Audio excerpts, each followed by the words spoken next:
اعوذ باللہ من الشیطان الرجیم بسم اللہ الرحمن الرحیم عم يتساءلون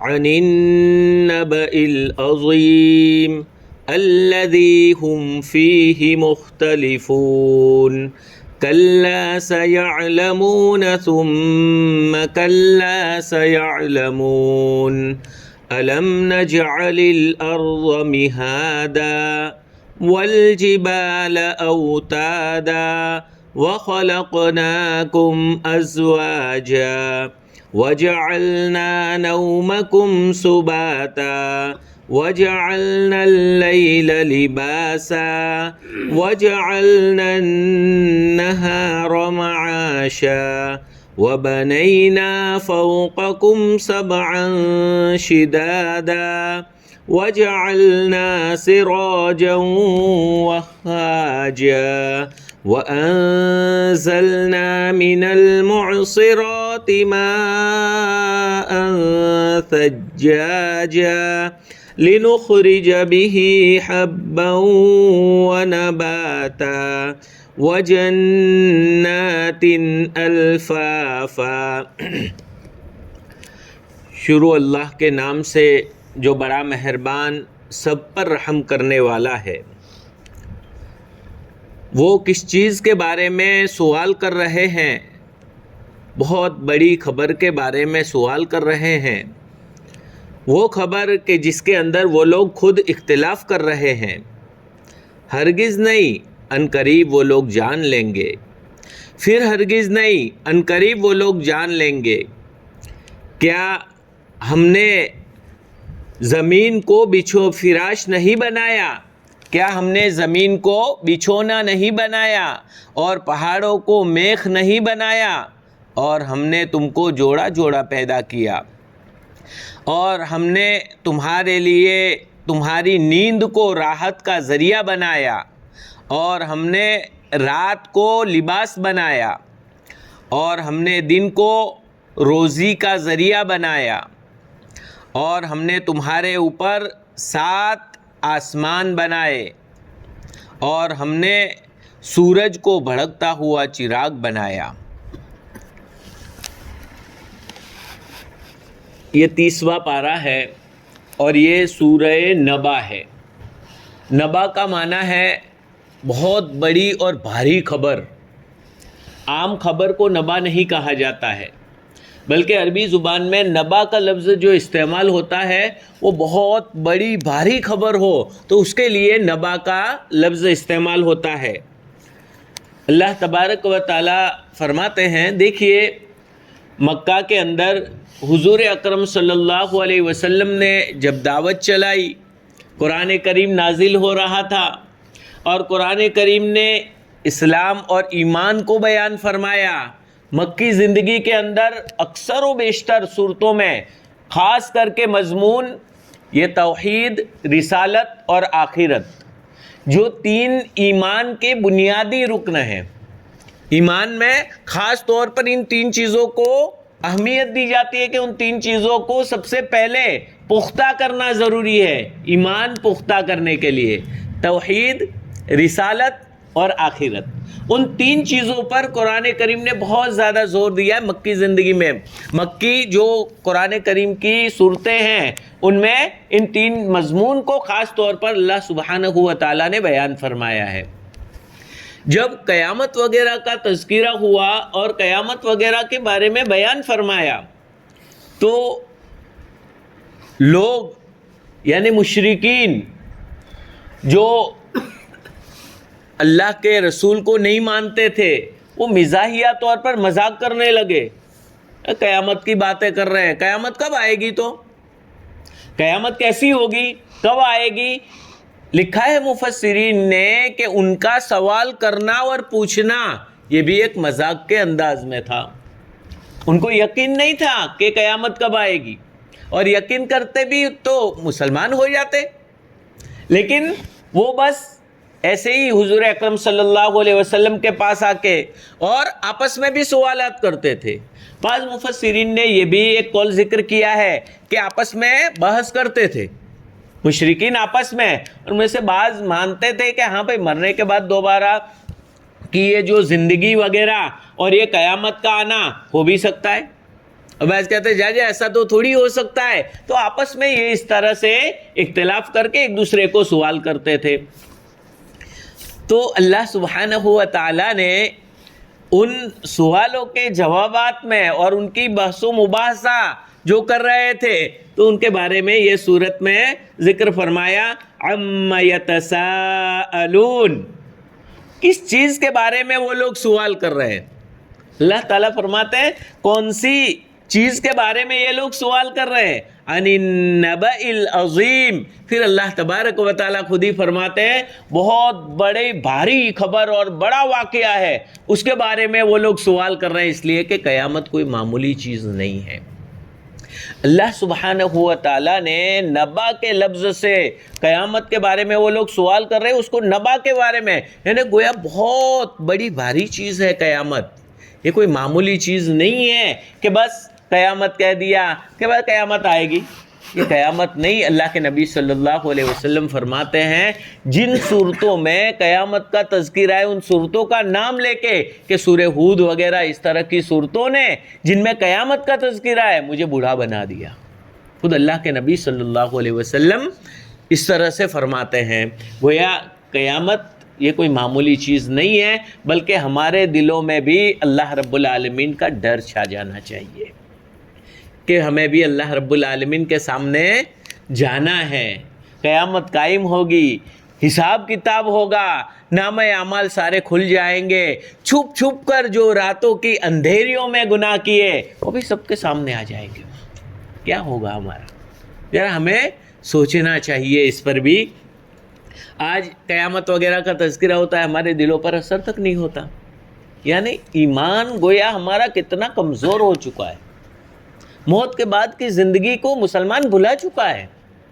آج اسی لیے تو ذرا سی کوئی ایسی بات ہوتی ہے تو فوراً ٹینشن میں آ جاتا ہے، یہ ہو گیا، یہ اس طرح کے حالات ہو گئے. ارے حالات تو ہونے والے ہیں. قیامت سے پہلے اللہ کے نبی صلی اللہ علیہ وسلم نے پیشین گوئی دی ہے کہ ایسے ایسے فتنے آئیں گے کہ اندھیری رات کے ٹکڑوں کے مانند ایک ابھی تو گیا اور اس کے بعد دوسرا پہر جو رات کا شروع ہوتا ہے اور زیادہ اندھیرا ہوتا ہے، اس کے بعد والا پہر اس سے زیادہ اندھیرا ہوتا ہے. تو اس طرح سے گویا ایک فتنہ ختم نہیں ہوگا دوسرا شروع ہوگا، دوسرا ختم نہیں ہوگا تیسرا شروع ہوگا. تو قیامت سے پہلے پہلے مسلمانوں پر یہ حالات وغیرہ اور فتنے وہ سب آنے والا ہے.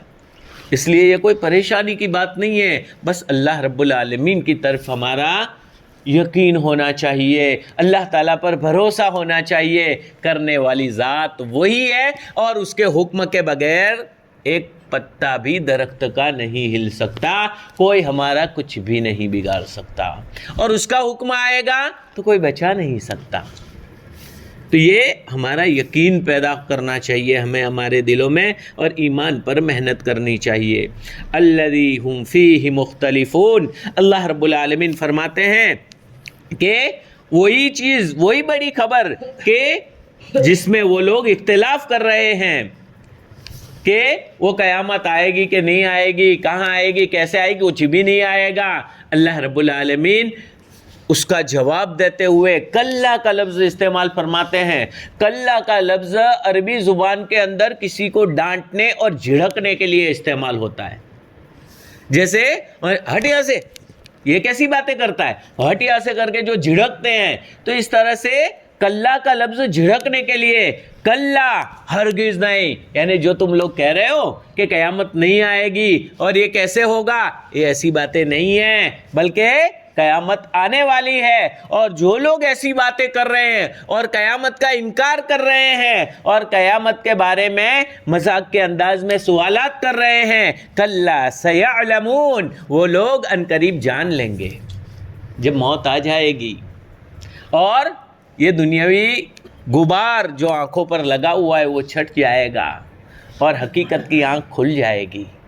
جیسے انسان مرتا ہے اس کی حقیقت کی آنکھ کھل جاتی ہے، اور جب حقیقت کی آنکھ کھل جاتی ہے تو آخرت کے سارے مناظر سامنے آ جاتے ہیں، وہ دیکھنے لگتا ہے۔ تو جس وقت یہ لوگ بھی ایک اللہ تبارک و تعالیٰ پر ایمان نہ رکھنے والا بھی جب اس کی موت ہو جاتی ہے نا، اس کے سامنے ساری حقیقت کھل جاتی ہے، لیکن پھر اس وقت ایمان معتبر بھی نہیں، اور اس وقت حقیقت کھلنے سے کوئی فائدہ نہیں ہوگا اس کا۔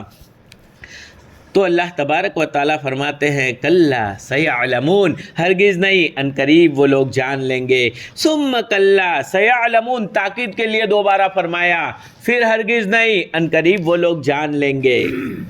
پھر اللہ سبحانہ و تعالیٰ فرماتے ہیں کہ یہ لوگ قیامت کے بارے میں شک کرتے ہیں۔ ارے قیامت کے بارے میں کیسے شک کرتے ہو آپ لوگ؟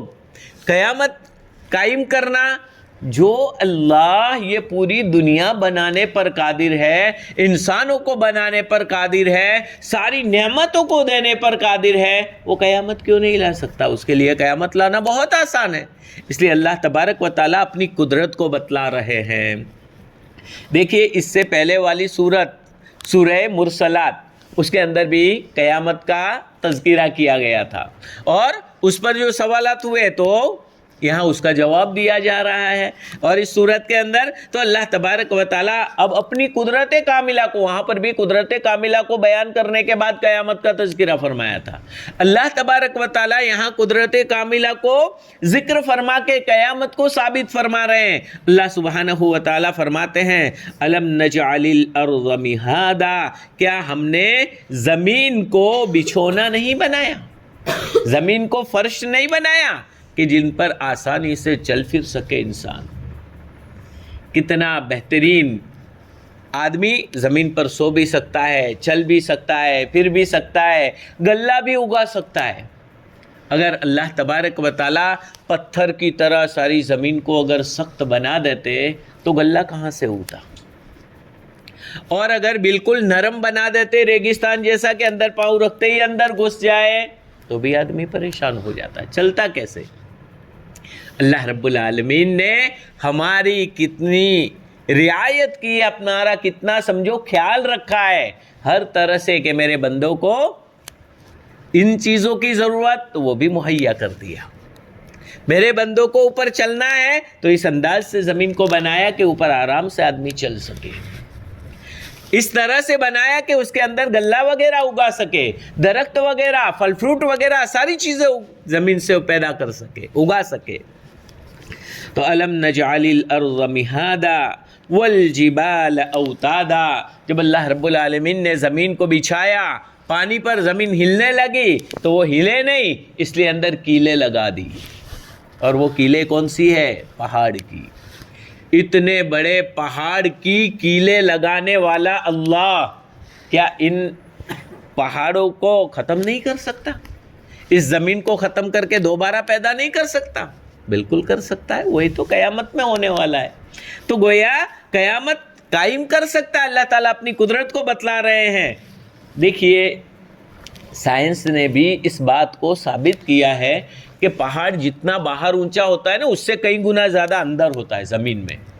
اس تحقیق کو سائنس نے بھی ثابت کیا ہے، یعنی گویا یہ بات قرآن نے 1400 سال پہلے بیان فرما دی تھی، وہ آج سائنس کہہ رہا ہے، اب وہاں تک پہنچے سائنس تھا، اور کہہ رہے ہیں کہ اندر یہ ہوتا ہے، یہ بعد میں تحقیقات آئی۔ اس وقت جب کوئی ذرائع نہیں تھے اس طرح کے، اس وقت اللہ کے نبی صلی اللہ علیہ وسلم نے یہ قرآن کریم پڑھ کر لوگوں کو سنایا تھا کہ یہ پہاڑ جو بنائے گئے تو وہ میک کے مانند، کیل کے مانند کیلیں ٹھوک دی گئی تاکہ یہ زمین حرکت نہ کرے۔ وَخَلَقْنَاكُمْ أَزْوَاجًا، اور ہم نے تم کو جوڑا جوڑا پیدا کیا، مرد عورت، میاں بیوی وغیرہ، تو یہ اس طرح کا جوڑا پیدا کیا تاکہ ان کے ذریعے سے بھی تم راحت اور سکون حاصل کرو۔ سب یک طرفہ مرد ہی ہوتے یا عورتیں ہی ہوتی تو کام نہ چلتا، مرد اور عورت دونوں کو۔ اور یہاں پر دیکھیے ازواج یہ زوجن کی جمع ہے۔ اللہ سبحانہ و تعالیٰ نے میاں بیوی کو کیا کہا ہے؟ ازواج یعنی زوج، یعنی بیوی میاں شوہر بیوی جو ہے وہ شوہر کے لیے زوج، اور شوہر جو ہے وہ بیوی کے لیے زوج. زوجہ خالص بیوی کو کہا جاتا ہے، اور زوج کا لفظ ہے شوہر کے لیے بھی بولا جاتا ہے اور بیوی کے لیے بھی بولا جاتا ہے، عام ہے. وہاں لکھا ہے علماء کرام نے کہ اصل میں زوج کے معنی ہوتا ہے جوڑا، اور جوڑا ایک نہیں ہوتا بلکہ دو ہی ہوتے ہیں. اگر دونوں میں سے ایک نہ ہو تو دوسرا ادھورا ہے، تو ہمیشہ ان کا ساتھ ہوتا ہے. جیسے جوتے چپل وغیرہ تو ان کا جوڑا ہوتا ہے. اب وہ جو جوڑا ہوتا ہے تو ایک چپل اگر ہونے ایک نہ ہو، تو ایک کتا لے کے بھاگ گیا تو اب دوسرا جوتا پہنے گا نہیں، بھائی وہ لے کے گیا چلو اب دوسرے خرید لیں گے. تو یعنی گویا ایک سے کام نہیں چلے گا. معلوم ہوا کہ نکاح جو کیا جاتا ہے اس میں جوڑے بنتے ہیں، وہ جوڑا ہمیشہ کے لیے رکھنا چاہیے. یہ نہیں کہ ذرا سی بات پر طلاق دے دیا، ذرا سی بات پر آپس میں توڑ پیدا کر دیا، اس کے لیے نکاح نہیں ہوتا ہے. بلکہ نکاح میں جوڑا بنایا جاتا ہے، اور جوڑا وہاں پر بھی جہاں حضرت حوا کی پیدائش وہاں پر بھی کہ ہم نے جوڑا بنایا. تو یہ جوڑے کا زوج کا لفظ اللہ رب العالمین نے استعمال فرمایا ہے. گویا میاں بیوی کو بھی ہمیشہ کی نکاح کر لیا تو ہمیشہ اس نکاح کو نبھانا چاہیے. تو یہ وَخَلَقْنَاكُمْ أَزْوَاجًا، ہم نے جوڑا جوڑا پیدا کیا. شوہر باہر کے کاموں کو اور کمائی وغیرہ کرنا یہ سارا نظام سنبھالے تو اندر گھر کا نظام یہ عورتیں سنبھالنے میں یہ پورا آسان اور سکون کے ساتھ. آج کل تو یہ غیروں نے اور عیسائی مشنری وغیرہ نے ایک عجیب بات چلا رکھی ہے، بس عورت بھی مرد کے شانہ بشانہ ہو کے اسی طرح سے کام کرنے لگے. یہ اسلامی نظریے کے بالکل خلاف ہے. عورتوں کا کام جو ہے وہ عورتیں کریں، مردوں کا کام وہ ہے وہ مرد کرے. اب ہوتا کیا ہے، عورت بھی مستقلاً نوکری کرنے جائے گی، کمانے جائے گی، مرد بھی نوکری کرنے کے لیے جائے گا، اور بچے اللہ بھروسے. بچے ماں باپ کا پیار بھی نہیں دیکھ پائیں گے، بچے ماں باپ کی تربیت بھی نہیں پا سکیں گے. اس لیے یہ اسلامی نظریہ نہیں ہے. اسلامی نظریہ یہی ہے مرد کما کر لائے اور عورت گھر کے اندر گھریلو جو ذمہ داریاں ہیں ان کو، خانہ داری وغیرہ، تو یہ گھر کے اندر کی ذمہ داریاں وہ سنبھالنا یہ عورت کی ذمہ داری ہے. تو یہ اور اولاد کی بہترین تربیت بھی ہوگی، اس سے اولاد کو بھی سنبھال سکتی ہے وہ. تو اللہ تبارک و تعالیٰ فرماتے ہیں وَخَلَقْنَاكُمْ أَزْوَاجًا، ہم نے تم کو جوڑا جوڑا پیدا کیا تاکہ تم دونوں ایک دوسرے کے کام آ سکو. وَجَعَلْنَا نَوْمَكُمْ سُبَاتًا، اور ہم نے تمہارے لیے نیند کو راحت کا ذریعہ بنایا. سبات کا اصل لفظی معنی ہوتا ہے کاٹنے والا، کاٹنا. اور نیند جو ہے وہ ٹینشن، تھکن وغیرہ سب کو کاٹ کے ختم کر دیتا ہے. آدمی بہت ٹینشن میں یا کام سے تھکا ہارا آتا ہے اور پھر رات کو سو جاتا ہے تو صبح میں فریش ہو جاتا ہے. تو یہ نیند اللہ تبارک و تعالیٰ کی بہت بڑی نعمت ہے. اللہ تبارک و تعالیٰ تھوڑی دیر کے لیے نیند کو ہم سے ہٹا دے وے، گولیاں لینی پڑتی ہے. ایک MS سرجن، ان سے ملاقات ہوئی، وہ دوست تھے تو لیکن وہاں میرا بھوج میں جانا ہوا تو ملاقات ہوئی. تو میرے پاس آئے اور کہا مفتی صاحب میں آپ سے کب سے ملنا چاہتا ہوں، بس بہت اللہ تعالیٰ نے ملا دیا. پھر پاس میں بیٹھے اور کہا کہ میری حالت ابھی یہ ہو گئی ہے، نیند نہیں آتی ہے، میں 20 گولیاں ایک ساتھ پیتا ہوں. ایک گولی پی لے ہوئے تو آدمی آرام سے سو جاوے، ایسی گولیاں 20 پیتا ہوں. میں نے کہا کیوں بھائی ایسی ضرورت پڑتی ہے؟ بس یہ دل میں ایسا خیال آتا ہے، یہ خیال آتا ہے، وہ خیال آتا ہے، اور یہ ٹینشن رہتا ہے یہ وہ. پھر میں نے ان کو آخرت کے بارے میں، اور یہ دیندار تھے، نمازی بھی تھے، پابند تھے، پھر میں نے ان کو سمجھایا اور میں نے ان کو تقدیر کے بارے میں سمجھایا. میں نے کہا دیکھیے تقدیر لکھ دی گئی ہے، جو تقدیر میں لکھا ہے اس سے ذرا برابر آگے پیچھے نہیں ہونے والا، اور جو تقدیر میں نہیں لکھا وہ ہونے والا نہیں ہے. پھر ٹینشن کیوں لیتے ہو آپ؟ جو تقدیر میں لکھا ہے وہی ہونے والا ہے. کوئی بھی مصیبت آنے والی ہے، جو لکھی ہوئی ہے تو وہ آئے گی، اور نہیں لکھی ہے تو بالکل نہیں آئے گی.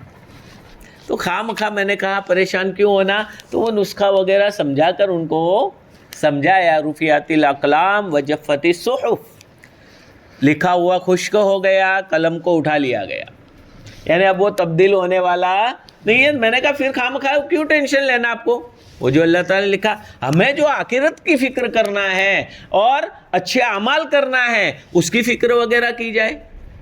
اس کے بعد اور میں نے کہا گولیاں کم کر دو آہستہ آہستہ. اس کے بعد پھر میں جب آ گیا تو 2-3 دن کے بعد ان کا فون آیا، مفتی صاحب الحمدللہ کافی دوائیاں نیند کی کم ہو گئی اور کافی راحت ہو گئی آپ سے مل کر. جب وہ دل میں تازہ ہو گیا اور کہ بھائی اللہ تعالیٰ کے حکم سے ہی سب کچھ ہوتا ہے، ورنہ کہ یہ ہو جائے گا نہیں، یہ ہو جائے گا نہیں، وہ سب ٹینشن میں رہتے تھے. اللہ تبارک و تعالیٰ نے آسانی فرما دی. ہمارے پاس یہ تقدیر کے اور یہ آخر ایسے ایسے نسخے ہیں کہ اگر صحیح معنی میں پختہ ایمان ہمارا ہو جائے ٹینشن ہی سارا ختم ہو جائے، اور جیسے بھی حالات آئے مقابلہ کرنے کے لیے تیار رہیں. صحابہ کرام کو دیکھیے، غزوہ احد سے زخموں میں چور ہے. جب پتہ چلا کہ وہاں سے دوبارہ حملہ کرنے کے لیے دشمن فوج لے کے آ رہے ہیں مکہ سے، تو صحابہ کی زبانی ہم جیسے ہوتا ہے ارے یار زخموں میں چور ہے نا، کیا ہوگا کیا ہوگا، گھبرا جاتے. لیکن صحابہ کرام تھے، اللہ تبارک و تعالیٰ نے ان کو نبی کے ساتھ میں رہنے کے لیے چنا تھا. کوئی معمولی ہستیاں وہ نہیں تھی. صحابہ کرام کی وہ پاکیزہ ہستیاں ہے کہ جن کو اللہ تبارک و تعالیٰ نے سمجھو نبی کے لیے مبعوث فرمایا ہے. ہاں یہ بھی حدیث کے الفاظ ہے. اللہ کے نبی صلی اللہ علیہ وسلم ایک حدیث کے اندر فرماتے ہیں انما بعثتم میسرین ولم تبعثوا معسرین، کہ تم آسانی کرنے کے لیے بھیجے گئے ہو، سختی کرنے کے لیے نہیں بھیجے گئے ہو. معلوم ہوا کہ صحابہ کرام بھی اللہ کے نبی صلی اللہ علیہ وسلم کے زمانے میں نبیوں کے لیے بھیجے گئے. جیسے انبیاء کی بعثت ہوئی، صحابہ بھی اس زمانے کے لائق تھے تو ان کو اس زمانے میں بھیجا، اور ہم اسی زمانے کے لائق تھے تو یہاں ہم اس زمانے میں. تو اللہ تبارک و تعالیٰ نے یہ نیند کو ہمارے لیے بہت ہی راحت اور سکون کا ذریعہ بنا دیا، اور یہ اللہ تبارک و تعالیٰ کے قبضے میں ہے یہ نعمت. جس کو چاہتے ہیں نعمت دے دیتے ہیں.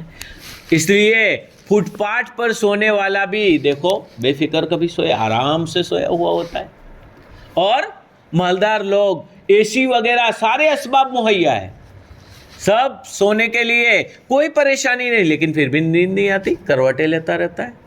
گویا یہ نیند کی نعمت اللہ تعالیٰ نے خالص اپنے پاس رکھی ہے. جس کو وہ چاہتا ہے نیند دے دے، اور جس کی چاہے نیند کو روک لے. تو اللہ تبارک و تعالیٰ فرماتے ہیں کہ ہم نے تمہارے لیے نیند کو راحت کا ذریعہ بنایا. جب نیند نہیں آتی ایک رات کو، یا اچھی طرح نیند نہیں آئی، تھوڑی بہت آئی، تو بھی صبح میں پورا دن کیسا سر درد ہوتا ہے، پریشانی نے کیسی حالت ہو جاتی. تو یہ اللہ تبارک و تعالیٰ کی طرف سے بہت بڑا انعام ہے نیند کا. ہم نیند کو تو نعمت سمجھتے ہی نہیں ہیں، آرام سے سو جاتے ہیں. اللہ تعالیٰ کی ایسی نعمتوں کو سمجھنا چاہیے. خیر 10 بج گئے. اللہ تبارک و تعالیٰ سے دعا فرمائے اللہ تبارک و تعالیٰ ہمیں ان کہی سنی باتوں پر عمل کرنے کی توفیق نصیب فرمائے، ہمارے ایمان کو مضبوط بنائے، اور قرآن کریم پر ہمیں پختہ یقین نصیب فرمائے.